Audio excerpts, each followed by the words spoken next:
Well, it might be time to go up into the attic or down into the basement to see if you've got any vintage sports cards hanging around. A sealed case of 1979 80 O-Pee-Chee hockey cards has sold at auction for a total purchase price of 3.72 million US dollars. Hey everyone, Rob Wong with you. Pleased to be joined by Sportsnet anchor Ken Reid, also the author of Hockey Card Stories and Hockey Card Stories 2. And Ken, those in the sports card hobby talk a lot about holy grails, and this might be it as far as hockey cards go. For people that are hearing about this story and thinking, why on earth would something like this sell for 5 million Canadian dollars? What is the significance of this sale? Well, no one has ever seen an unopened case of 7980 O-Pee-Chee. An unopened case is 16 boxes, 48 packs per box. You're talking over 10,000 cards unopened, never touched.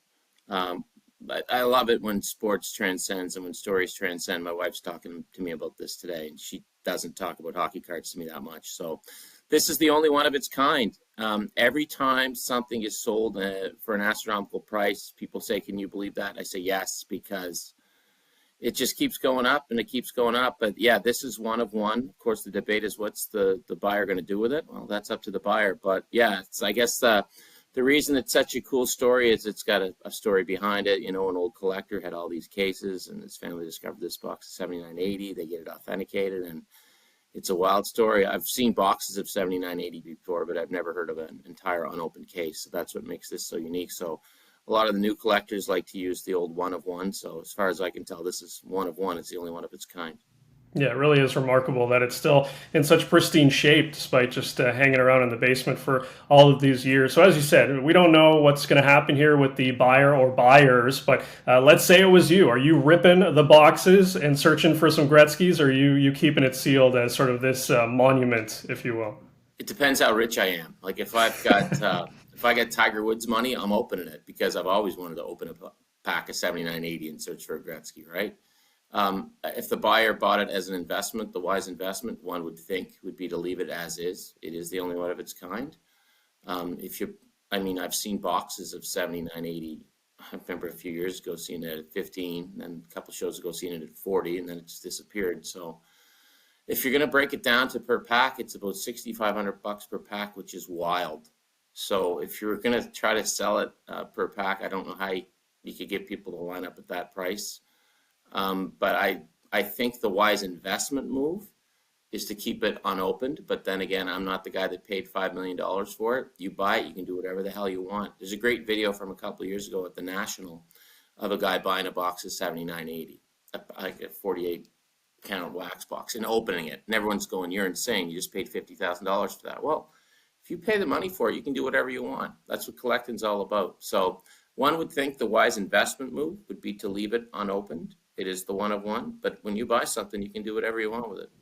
Yeah, absolutely. Now, for people that are seeing this story and wondering, are my old cards worth anything? Which I'm sure is something that people bring up to you often about their collection. What can you tell those people about sort of which era of cards might actually have some value? Well, if you're going in the basement, and you find an unopened box of 1991 O-Pee-Chee, sorry, that's about 20 bucks. Yeah, I mean, it's like anything, supply and demand. If there's only one of something, it's going to be worth a lot more. I think the other mistake that a lot of people are making here, casual listeners, is they're going, "Oh, well, we'll open it. There'll be a bunch of PSA 10s in there. Gretzky TS." No, there won't be. There's only been two Gretzky's ever graded 10. There's been lots comes out of packs over the years. O-Pee-Chee was notorious for having horrible cutting techniques on their cards. Cards are off center. They were cut with razor thin wires. It's tough to get a 7980 mint out of a pack. So don't go thinking that just because someone bought all these unopened wax packs and a case of O-Pee-Chee 7980 that it's littered with PSA 10 Gretzky's. I can guarantee you it's not. So condition is key. Condition is everything. If you're going to looking at your old cards, if you find a Gretzky rookie, awesome. Just a warning, as much as you think it's a PSA 10, it's probably not. Hate to break your heart. I break hearts for a living, Rob, because I have a lot of people reach out to me about this. And they'll say it's mint, and I'll look at it, I go, "It's not." "Yes, it is." And I'm like, "Well, you got this corner here, and you got this centering here. There's a lot that goes into it." But I think most people just enjoy it. I mean, I got my Gretzky rookie upstairs. It's not in good shape, but I enjoy it.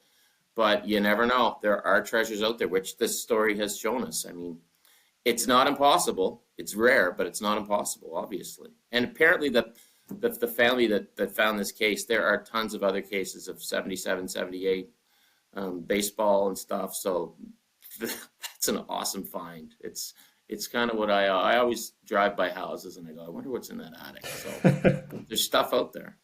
Yeah, there really is. It's a remarkable story, and like you said, can't wait to see what the buyer or buyers will end up doing with these boxes and with the case. But really appreciate the time, Ken. You can find all of Ken's Hockey Card Stories books wherever you get your books. Thanks, Ken. Thanks, Rob.